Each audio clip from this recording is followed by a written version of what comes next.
We are now joined in the media center by Brad Keselowski, driver of the number 22 Discount Tire Ford.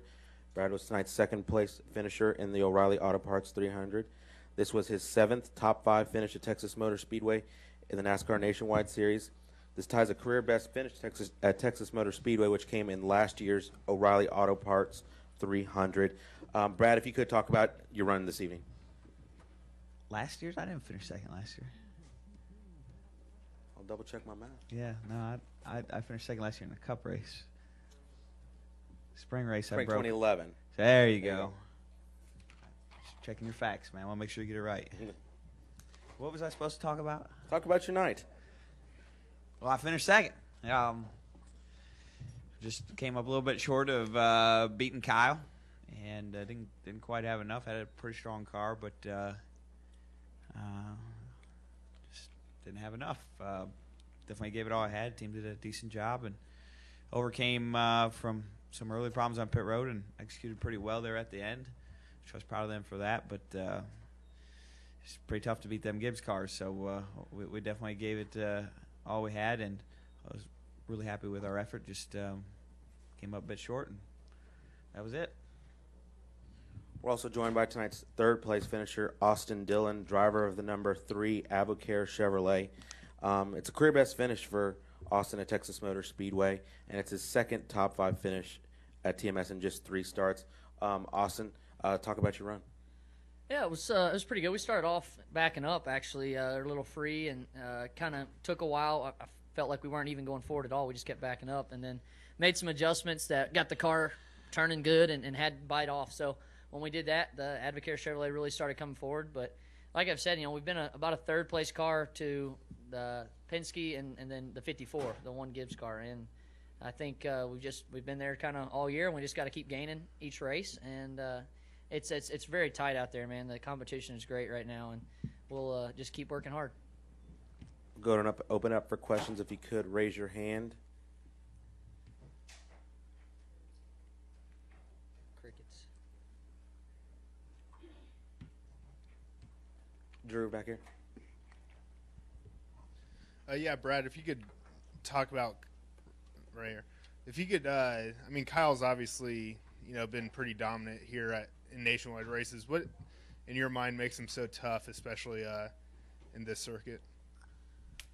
Well, definitely Kyle's really strong. He's a great driver for sure, but I think that, you have to look at the cars that they have at Gibbs, and I think last year was a bit of an eye-opener for us. Joey won, 8 races? I don't have my facts right now.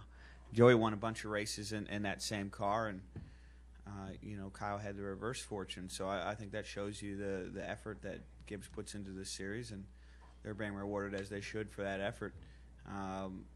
And I think that's all kind of aligned, and not to take anything away from Kyle, but that's definitely aligned to really help his career in the Nationwide Series. When you put an elite driver in an elite car, and you should get elite results, and that's what you're seeing.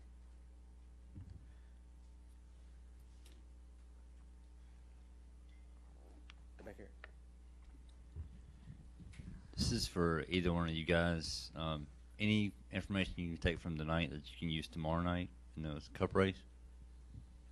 For me, I feel like definitely as the track got cooler, I got looser off the corner. So just kind of guard toward that for my Cup car, and I know with more horsepower it's just going to be worse. So try and make my car work later in the run tomorrow night. Yeah, you're always learning. I didn't really think there was anything specific, but obviously the different grooves that opened up, that's pretty normal here for Texas, and sometimes you just confirm what you already knew. I would say it was probably more the case today, and hope not to do anything dumb, and you learn from that sometimes too. But for us in the Nationwide Series, it's about growing people, and we had some new tire changers and different things today, and so they probably learned more than I did, and that's important to us. Jim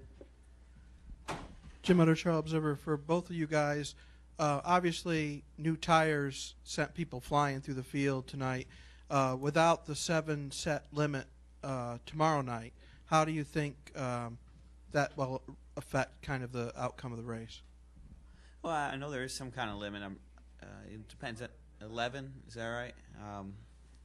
But it really depends on how the race plays out. You know, without those cautions, tires wouldn't have been as big of a story.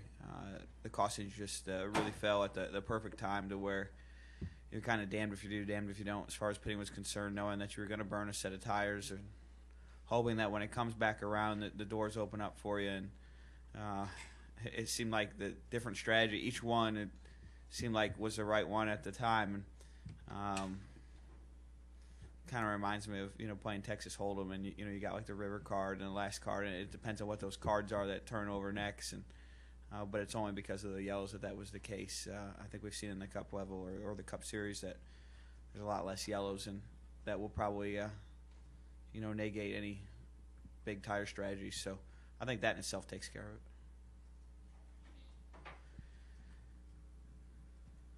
Janine Cloud, Skirts and Scuffs. Seems like the word of the weekend has been tires. Could you compare what you were running tonight to how the tires ran last year? Go ahead. I took the flag.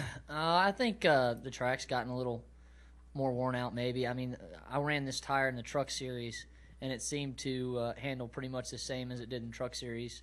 Maybe we lost a little grip on exit as we ran, but I think that was just my car. But it was very similar to what I ran in the trucks here, the way the tire held on and then kind of started fading on exit. So that's kind of what I remember the tire. Yeah, I mean, Goodyear's always bringing different tires and trying to be a little bit better, whether that's with the performance of the tire or like the friendliness to the environment.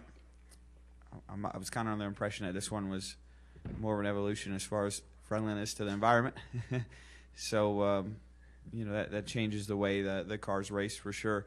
And it is a bit of a buzzword. I think you hit it pretty well there because tires are, really the most important thing that we have. Some people say fuel, but I get over that. We'll figure that one out. But, without tires, you just don't go anywhere. That's what puts the power down to the ground. And how they connect is really everything for us as a sport. So, any small little change is going to be amplified simply because of how important they are to us. It feels like I'm somewhat stating obvious, but I'm sure there's some newer people in the room that sounds a little weird too.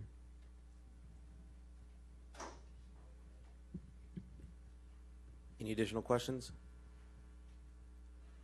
Gentlemen, thank you very much. All right, thank you. Yeah. This has got my name on it. Does that make do we it get to keep 'em? Yeah. It's an excellent question, Austin Dillon. Thank you, guys.